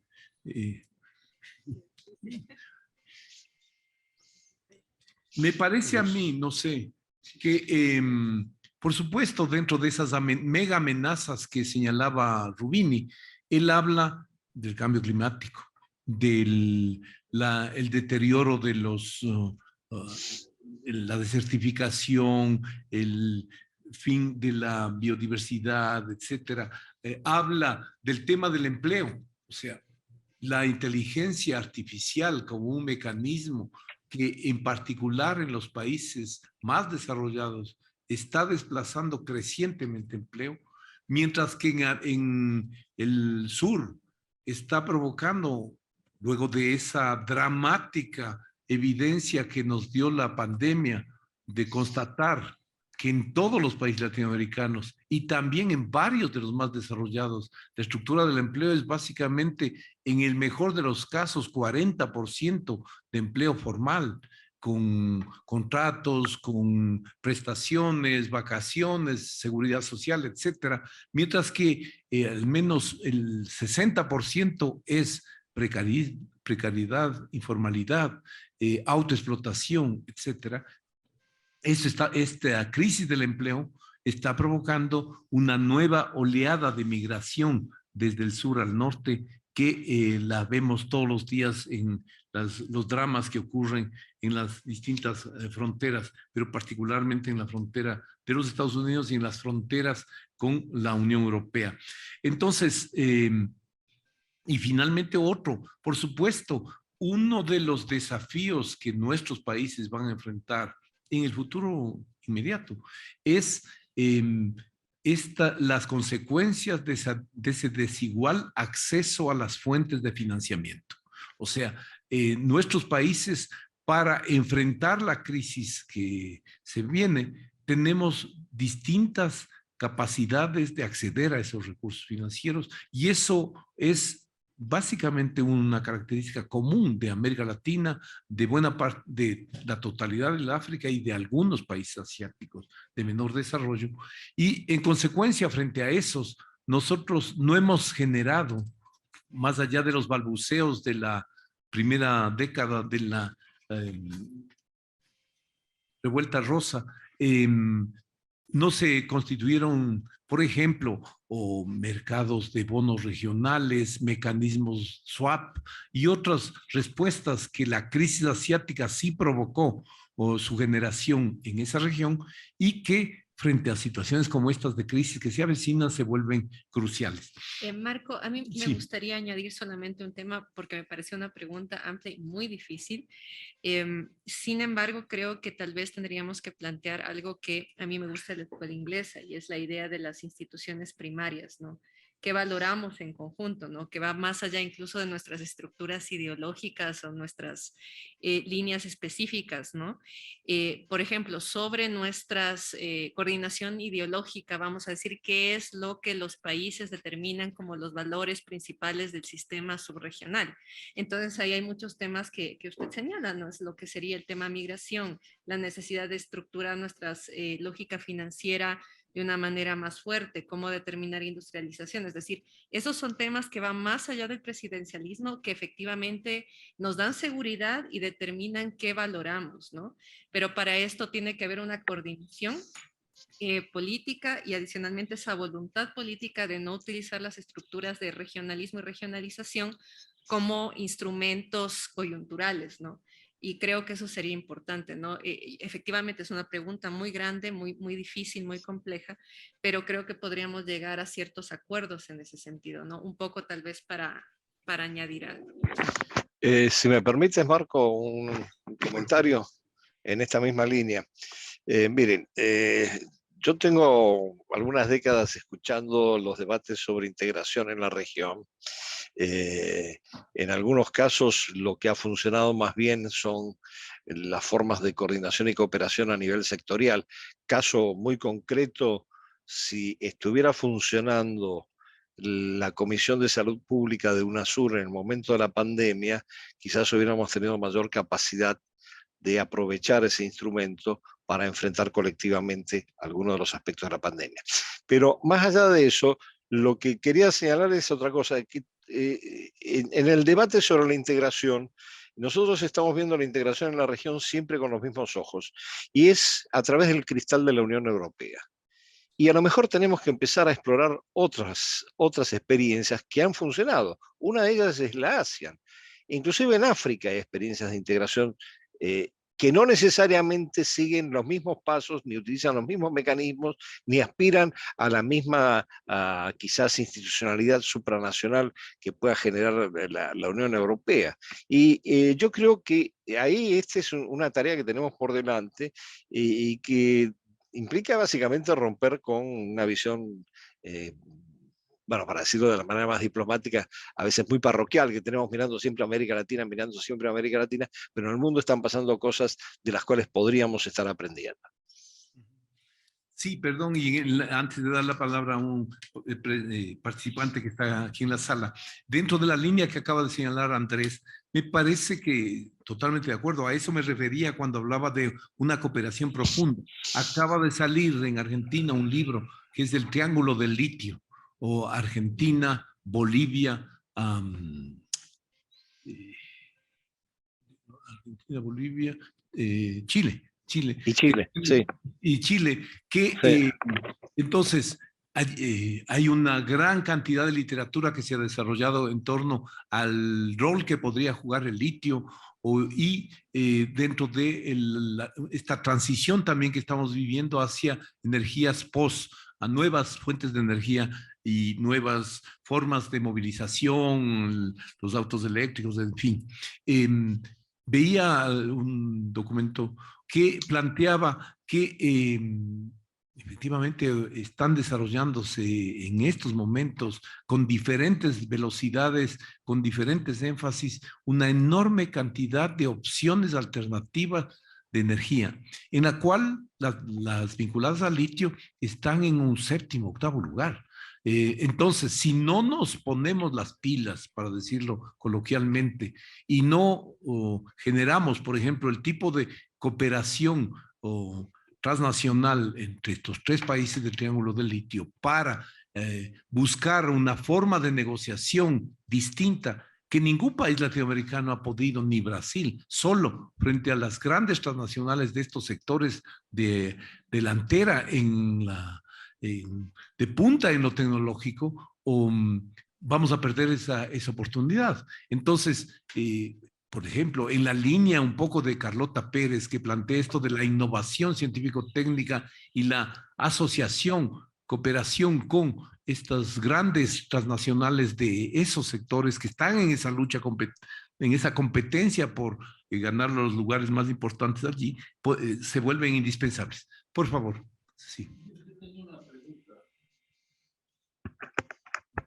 una pregunta en general para los análisis, y es que a mí me parece que faltaría considerar lo que podría denominarse el mundo islámico, el mundo musulmán en esos análisis geopolíticos.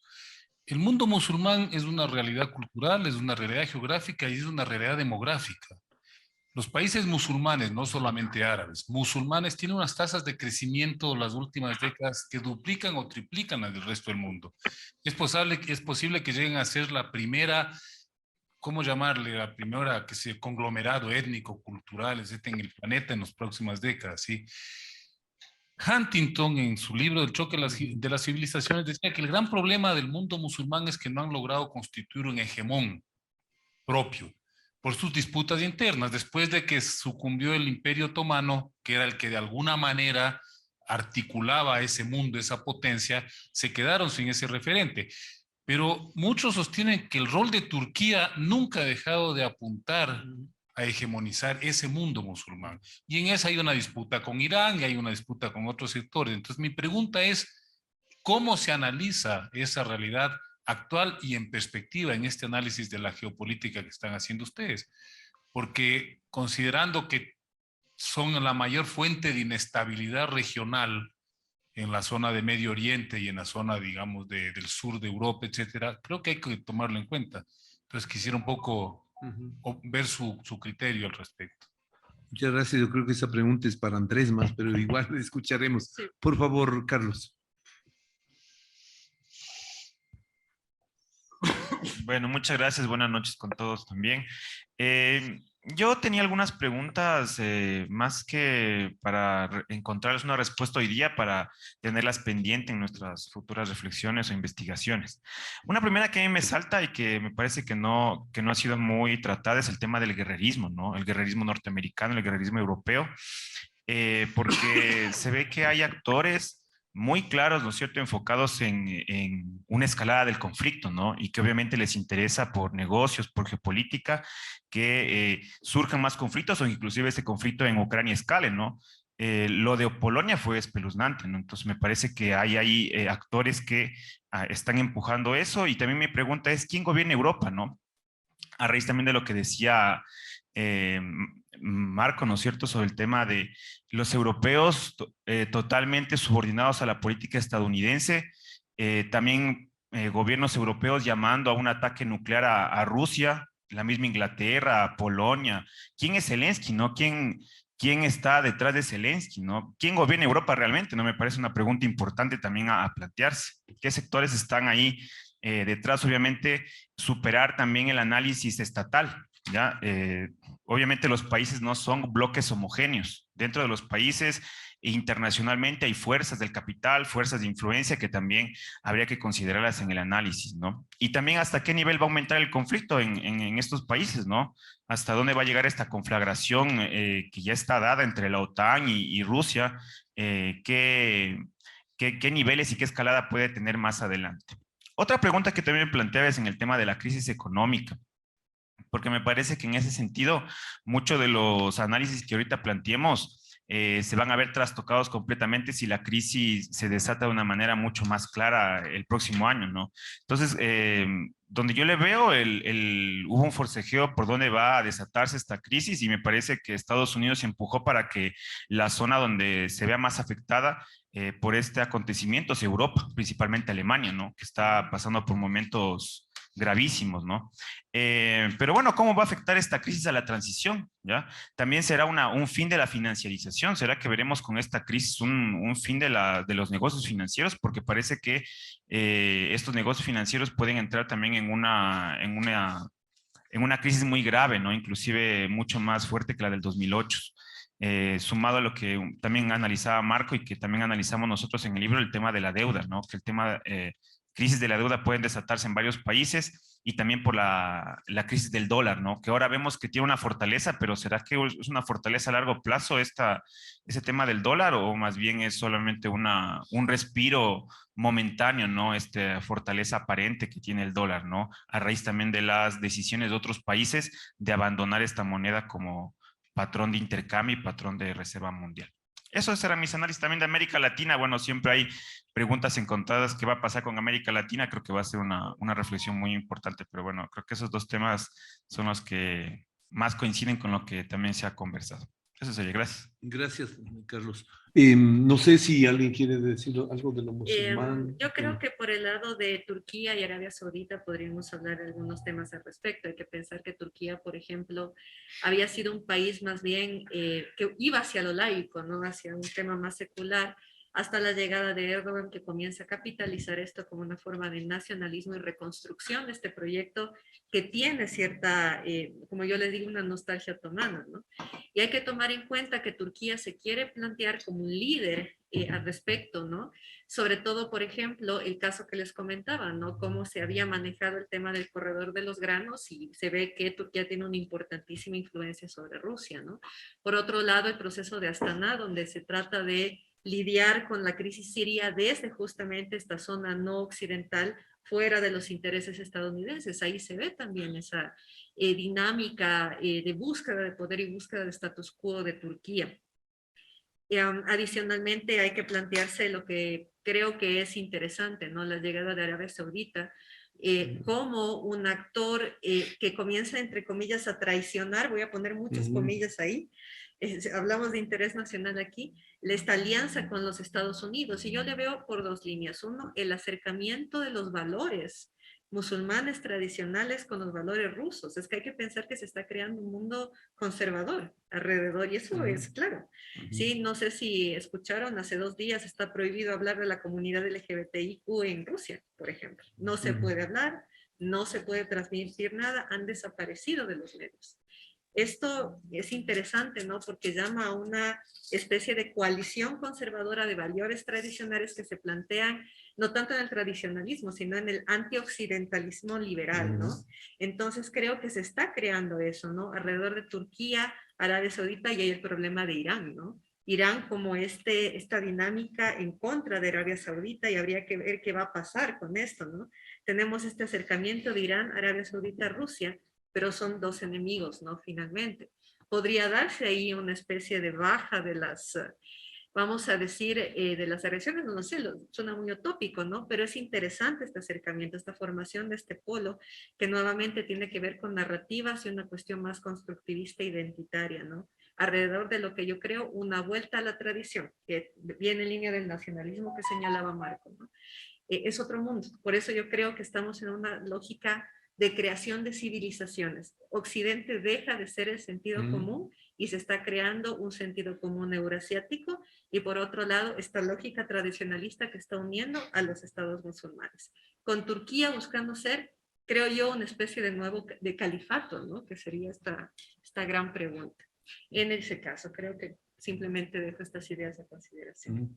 No, me parece muy interesante esto, y para aportar algunos elementos de debate más bien en ese campo. O sea, es que lo que algunos señalamos, esto de que el desplazamiento del poder y del eje de ver el mundo, de concebir el mundo de este a oeste, perdón, del oeste hacia el este, del Atlántico hacia el Pacífico, o también en el plano cultural, implica, y esta superación del eurocentrismo y de la visión occidental marcada desde los Estados Unidos, tiene un montón de dimensiones estas valóricas, y allí me parece que está un punto crucial de entender los procesos. O sea, hay una crisis de la democracia. Hoy día escuchaba un evento que se realizaba en una universidad colombiana y que se hablaba sobre la democracia en China. O sea, ¿por qué se ha visto que o se cree que las definiciones occidentales de democracia, a la liberal, son las únicas?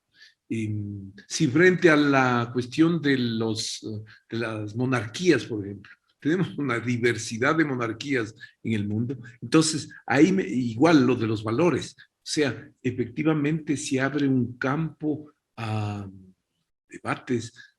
Esto ya lo planteaba Marcel Merle desde la década de los 80, cuando él decía, no podemos concebir que la visión de los derechos humanos occidental es verdaderamente universal. O sea, hasta qué punto son efectivamente los derechos en el mundo. Ahora, me pareció bien interesante, y lástima que se fue el Andrés, porque ahí habríamos confrontado en bonita forma sobre la conflagración OTAN-Rusia. O sea, yo creo, y ahí, bueno, con Gilda a lo mejor vamos a confrontar allí, parece, sobre el rol de Zelensky. O sea, es indudable que cuando los Estados Unidos dijo explícitamente vamos a combatir a Rusia hasta el último ucraniano, es claramente una guerra por procuración. O sea, Zelensky es una construcción occidental. Los procesos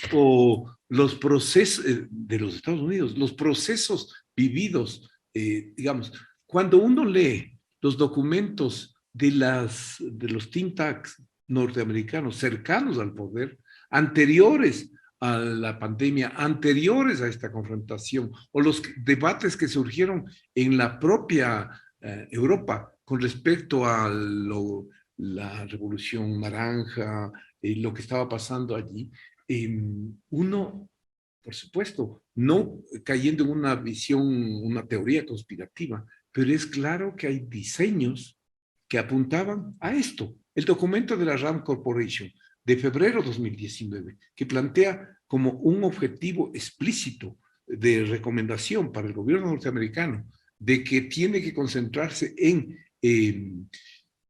sobre expandir las responsabilidades de Rusia para debilitarla y apagar el riesgo de seguridad, básicamente, y poder en esa región y concentrarse en el enemigo principal, que es China, está allí explícito, no es un invento de nadie, y es claro que los desarrollos, por ejemplo, se mencionaba lo de Polonia, es obvio que las sanciones, hay extensa literatura sobre cuál es el papel de las sanciones, su eficacia, a nivel histórico en una gran cantidad de conflictos, y es evidente que esta altísima probabilidad que llevó al FMI a decir lo peor está por venir, hablando del 2023, está impactando en sectores norteamericanos que dicen, bueno, se nos fue la mano. Esto no está sirviendo a nuestros intereses y por lo tanto hay que sentarles a negociar. El misil ucraniano de fabricación soviética que golpeó en Polonia claramente fue lanzado, ya hubo evidencias claras por el ejército ucraniano. O la ruptura del Nord Stream 2, es claro que existe los Estados Unidos tienen ahí un objetivo estratégico y económico claro, o sea, simplemente bloquear y tratar de recuperar el espacio para su producción de gas en el escenario europeo. Entonces, todos esos elementos... Exacto, o sea, para los Estados Unidos este conflicto es un billar a dos bandas, porque simplemente golpea a la Unión Europea, golpea a Rusia y a través de eso también busca golpear a China. Entonces, me parece que hay signos claros de que la cuestión va por allí. Para terminar con esto de los riesgos para la financiarización, dos cosas nomás. O sea, en lo de los tipos de cambio, estamos en una situación muy parecida a mediados de los 80s, cuando el dólar se valorizó frente al resto de monedas del mundo, como está ocurriendo ahora. En esa ocasión, el costo del ajuste, los Estados Unidos los derivó sobre Japón, al quien obligó a revaluar el yen de forma brutal, o sea, y eso terminó generando la gran crisis del Japón en la década de los 90. En esta ocasión, tenemos unos niveles de sobrevaloración del dólar que tiene que repercutirlo sobre el resto del mundo, porque no va a asumir esas pérdidas de competitividad asociadas a ese proceso. Y por lo tanto, todo le está descargando sobre Alemania, sobre Europa, y también lo va a hacer sobre el resto del mundo. Y articulado eso con el guerrerismo, históricamente sabemos que las guerras siempre son una posibilidad de destrucción de capital que ayuda a superar las crisis. Es posible que eso ocurra. A mí me parece que casi puede pronosticarse que en los próximos 10 años, el problema es identificar dónde. Lo más probable es en el Indo-Pacífico, o se genere un conflicto de mayor magnitud que sirva, como históricamente ha ocurrido, a este reequilibramiento del capitalismo. No sé si Gilda... A ver, yo creo que es importante señalar que obviamente los Estados Unidos va a tener una lógica en su gran estrategia sobre Europa. Es un hecho, siempre ha sucedido así. Pero yo creo que el hecho de señalar a Zelensky como una especie de gran marioneta de una estructura más allá, yo creo que es excederse en el análisis. Yo creo que Ucrania tiene históricamente mucho que responder a Rusia, desde el Holodomor, estamos hablando de los años 30. Hay una construcción nacional de Ucrania. Hay un deseo de independencia desde el 91. Hay una desnuclearización de Ucrania. Es decir, no decir que Ucrania simplemente tenía que finlandizarse y prácticamente dejar de alguna manera que la influencia rusa, de alguna manera determine una anulación del Estado. Creo que no es correcto señalarlo y creo que el pueblo ucraniano también tiene un derecho de autodeterminación. Creo que es importante señalarlo directamente. No estamos defendiendo aquí a Zelensky ni determinando una especie de aura que también es una narrativa que se ha creado sobre él, ¿no? pero siento que de alguna manera señalar que Ucrania es una especie de gran instrumento de los grandes poderes occidentales sin agencia y sin capacidad de determinarse a sí mismo, como les dije, creo que sí suena un poco a colonialismo y hay que evitar esa narrativa. Estoy muy de acuerdo y estamos claros que los Estados Unidos tienen grandes intereses y tienen una estrategia directamente ahí, eso es innegable. Pero dejar de ver esa realidad histórica y esa realidad nacional, creo que es hasta éticamente cuestionable como analistas. Pero obviamente hay que señalar toda la situación que muy bien la señala Marco, ¿no? O sea, hay grandes intereses y grandes estrategias en ese sentido, ¿no? Zelensky es el actor, en este caso, el jefe de Estado, con todos sus defectos y todo su posicionamiento frente a un conflicto, tomando decisiones, sí, que probablemente están alineadas con Estados Unidos por el interés nacional de la nación. ¿Sí? Y obviamente podemos ver estas lógicas más allá de este análisis que estoy señalando en este momento, que son innegables, pero no debemos invisibilizar este punto histórico nacional que estoy señalando. No, simplemente es claro que la teoría de las relaciones internacionales demuestra que cuando vuelve a principalizarse el tema de la seguridad, ningún poder, llámese regional o global, puede aguantar sin o formar un estado tapón o una región tapón, como es lo que está intentando Putin allí en esa región, porque caso contrario, claro, el conflicto se produce. Es el interés ruso, pero que el interés ruso determine la posición de una nación es muy complicado. Es pedirle a una nación que determine un sacrificio total para la seguridad internacional. Imagínense, o sea, sería una cuestión histórica que no hemos visto. No sé si no hemos visto históricamente, Uruguay. Más bien hay cualquier cantidad de ejemplos que así ha sucedido. Por ejemplo, Polonia, pero Polonia, ¿qué le ha pasado? Polonia ha desaparecido históricamente varias veces con la violencia y las situaciones que se han dado alrededor de eso, hasta que Polonia se ha vuelto ultranacionalista en este momento y por eso entra la OTAN. Entonces, es un poco lo que yo les decía, ¿no? Creo que hay que, en el análisis, y perdón que lo ponga así a consideración, creo que hay que quitarnos estas miradas, ¿no? Rusia cometió grandes errores al militarizar excesivamente su seguridad. Y también la OTAN plantear esta lógica a través de la cual tú construyes la OTAN como una estructura de defensa y soberanía, digamos, absolutamente legítimas, que no era cierto. Y ahora yo lo reconozco, en un momento no lo reconocía, ahora sí, la presión de la OTAN obviamente iba a determinar una acción rusa, es un hecho.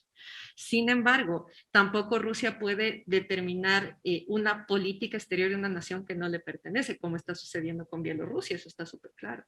Entonces creo que, claro, históricamente, ya lo dijo Brzezinski, ya lo dijeron miles antes de nosotros, Ucrania iba a ser en algún momento la llama de este conflicto.